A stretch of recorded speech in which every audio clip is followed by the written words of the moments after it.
नमस्कार दोस्तों, आज हम बात करेंगे आनुवंशिकता चैप्टर से जुड़े हुए कुछ महत्वपूर्ण टर्म, कुछ महत्वपूर्ण फैक्ट के बारे में। पहला फैक्ट आता है वंशांगति यानी इनहेरिटेंस किसे कहते हैं।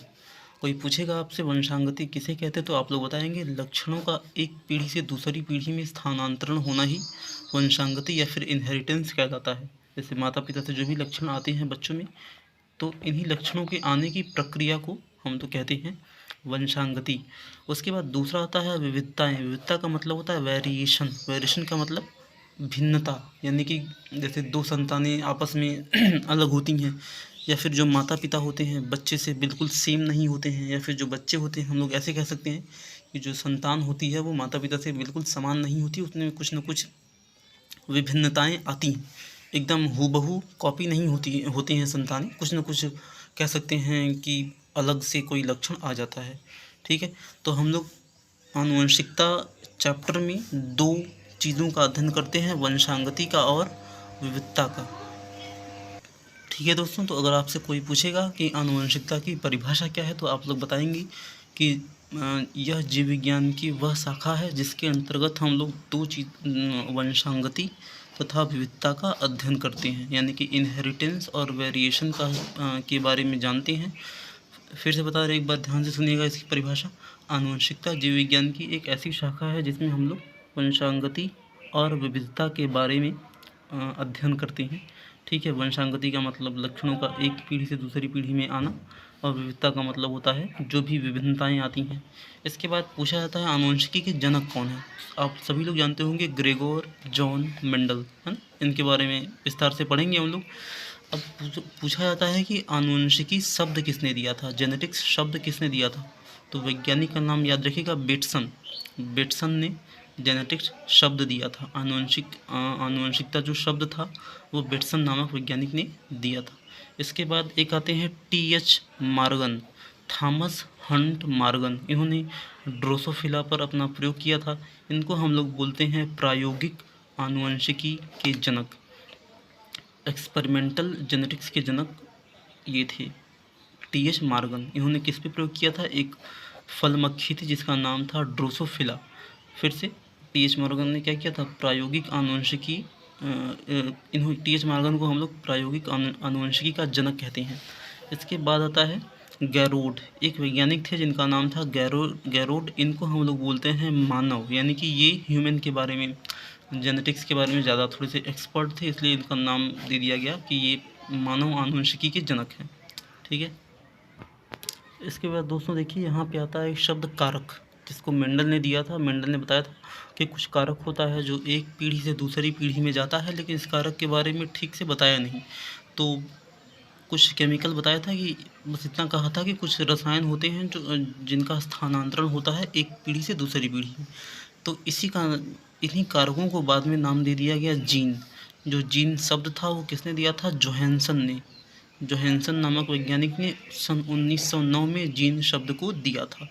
अब एक जीन के दो रूप होते हैं, एक जीन के हमेशा दो रूप होते हैं। पहला होता है प्रभावी, जिसको बोलते हैं डोमिनेंट, और दूसरा होता है अप्रभावी, जिसको हम लोग बोलते हैं रिसेसिव।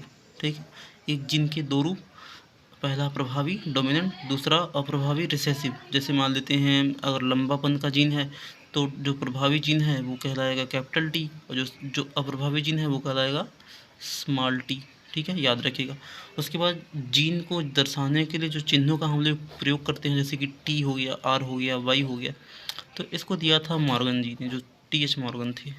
इसके बाद दोस्तों एक और चीज़ आती है, एक और शब्द आता है युग्म विकल्पी, या फिर एलील्स, या फिर अलील।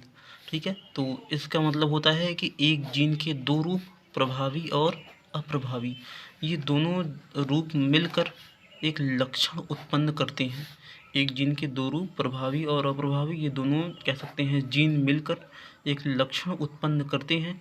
इन्हीं को हम लोग बोलेंगे एलील्स, यानी कि ये एक दूसरे के एलील हैं, युग्म विकल्पी हैं। युग्म का मतलब होता है पेयर। ठीक है, तो ये दोनों जो अप्रभावी और प्रभावी कह सकते हैं रूप हैं, ये आपस में मिलकर लक्षण उत्पन्न करते हैं। इसको हम लोग बोलते हैं एलील्स। दोस्तों याद रखिएगा कि एलील्स हमेशा समजात गुणसूत्रों पर मिलते हैं। होमोलोगस क्रोमोसोम्स पर एलील्स जो होते हैं वो पाए जाते हैं, ये याद रखिएगा। उसके बाद पूछेगा कि एलील शब्द किसने दिया था। एलील शब्द किसने दिया था, तो बेटसन ने। इससे पहले आपने बेटसन के बारे में जाना था, तो ये बेटसन थे जिन्होंने एलील शब्द को दिया था। अब दोस्तों सवाल ये उठता है कि समजात गुणसूत्र कैसे कहते किसे हैं।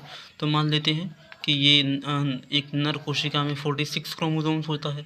इसमें से जो 44 प्लस XY, यानी कि ये जो था 44, ये तो पूरा XX होता है, लेकिन जो कह सकते हैं लास्ट वाला पेयर होता है, 23वां जोड़ा जो होता है, वो होता है आपका XY।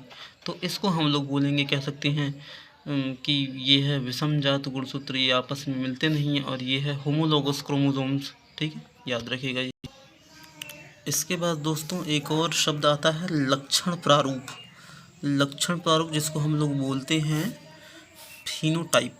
फिनोटाइप अंग्रेजी में कहते हैं।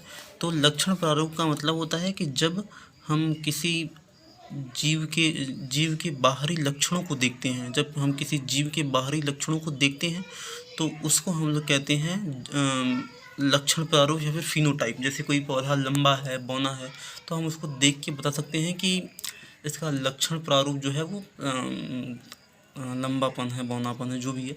उसके बाद दूसरा आता है जीन प्रारूप। इसको हम लोग अंग्रेजी में कहते हैं जीनोटाइप। पहला था लक्षण प्रारूप। लक्षण प्रारूप का मतलब होता है जब हम किसी जीव के बाह्य लक्षणों के आधार पर उसका कह सकते हैं उसके बारे में अध्ययन करते हैं, तो उसको हम लोग बोलते हैं लक्षण प्रारूप। जैसे लंबापन का, बौनापन का, वैसे ही जीन प्रारूप यानी जीनोटाइप। अब जीनोटाइप का मतलब होता है कि जीन्स को जब दर्शाया जाता है, जब जीन्स को हम लोग दिखाते हैं, दर्शाते हैं, तो उसको हम लोग बोलते हैं जीन प्रारूप, जीनोटाइप। आगे इसके बारे में चर्चा होगी, तो याद रखिएगा। जीन्स को जो दर्शाना है, जीन्स को जो हम दर्शाते हैं, वो कहलाता है जीनोटाइप। अब ये पूछा जाता है कि शब्द किसने दिया था, जीनोटाइप और फिनोटाइप यानी लक्षण प्रारूप और जीन प्रारूप शब्द किसने दिया था। तो वैज्ञानिक का नाम है जोहानसन। जोहानसन ने ये शब्द दिया था। जोहानसन ने ही जीन शब्द दिया था। तो ये भी याद रखिएगा कि लक्षण प्रारूप और जीन प्रारूप जो शब्द था वो जोहानसन नामक वैज्ञानिक ने दिया था।